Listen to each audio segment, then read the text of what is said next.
All right. Good afternoon. I hope you're having a wonderful, wonderful day. So, a couple days ago, I had actually put on here about going through the DISC profile, how that looks, how it works, and how it can help you.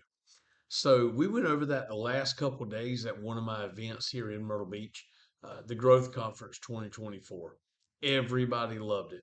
So, now I'm back home, I'm in my office, and I'm going to start this program today over the next 3 to 4 days, maybe this whole week, we're going to go through each letter of DISC and we're going to analyze that letter in its entirety and really, really get detail focused on how to help you understand DISC. Are you ready? All right, so the first part of DISC is the letter D.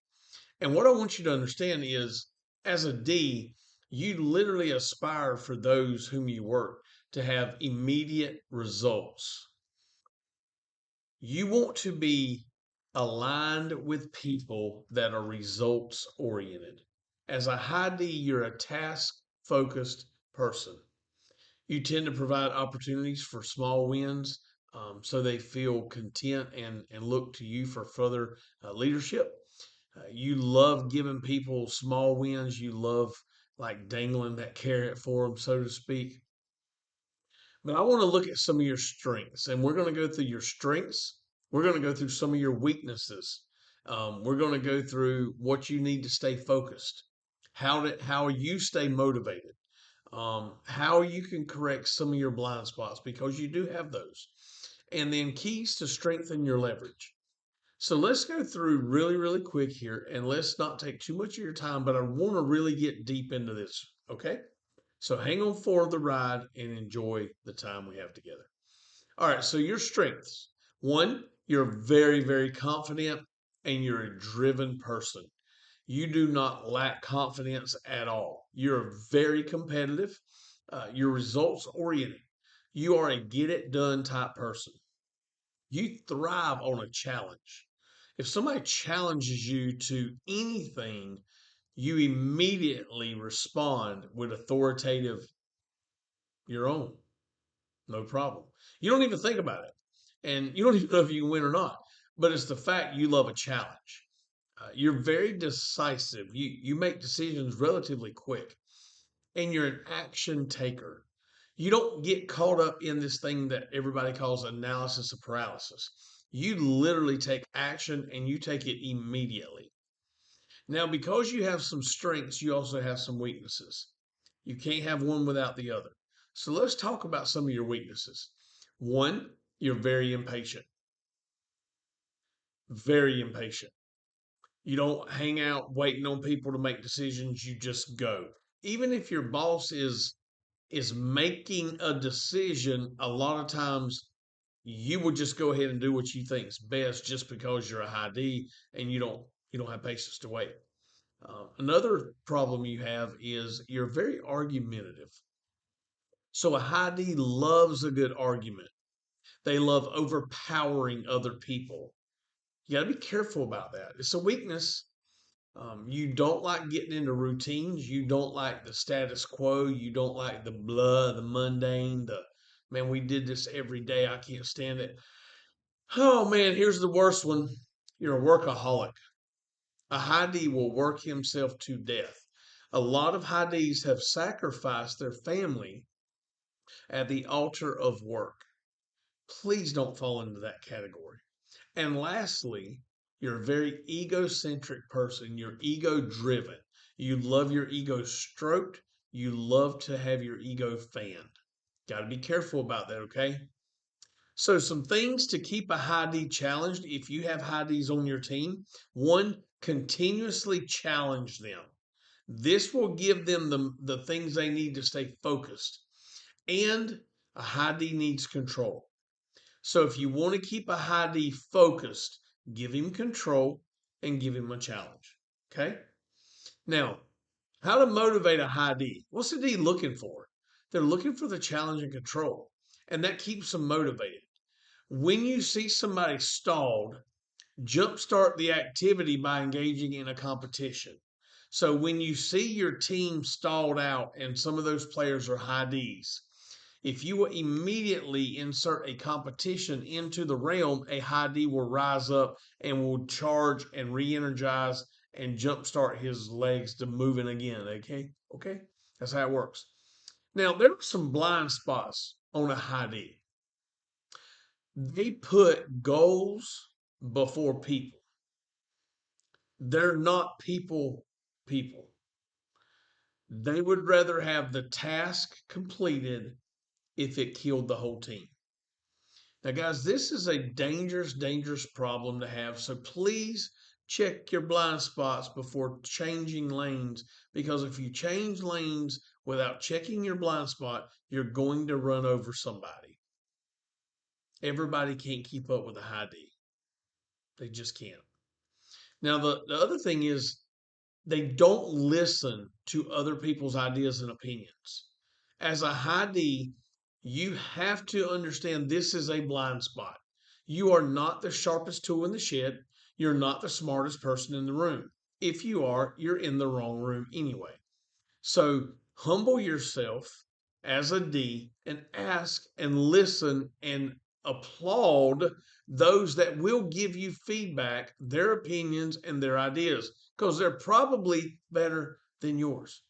Just understand other people's ideas. The Bible said there's multiple counsel, there's wisdom. In multitudes of counsel, there's wisdom. So as a high D, you've got to really, really guard yourself for thinking your way is the only way, okay? Here's some key strengths to leverage. One, you're great to motivate people to action, and you're a very decisive person. So those are some leverage points that you need to really, really hone in on. You have the ability to be decisive. That is a huge lever in your life. You have the ability to motivate people to do something. Use it for good. Okay. If you fear you are losing control or being taken advantage of, you will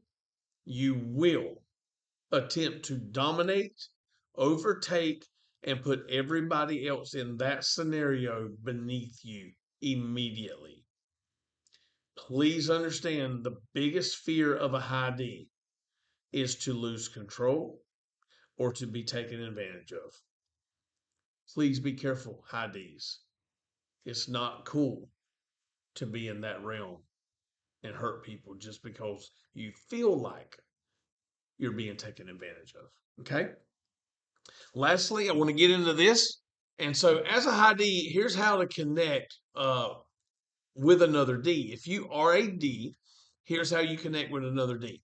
You understand each other's boundaries and the authority and expertise. So you understand each other has boundaries, and each of you are experts and have authority. Now, if you don't consider each other experts and authority, one of you lines ain't leaving. Two lines can't eat unless they both understand they're authoritative. You got to have mutual respect one for the other. Experience great results with very little conflict if you do that. Now, the other thing I want you to do is if you're talking to a high I, which we'll get into tomorrow, if you're talking to an I, D's, you got to lighten up. You just have to lighten up. You have to release a little bit of that authority. You have to be a little bit more bubbly. So eyes love experiences. They love friendliness and warmness. You got to lighten up their presence. You got to make the work enjoyable. A high I loves to smile. A high D don't. So D's, when you're talking to eyes, remember to smile. Negotiate commitments and goals with a degree of flexibility as to how they're to be completed. I's need flexibility. D's don't. They're just get it done.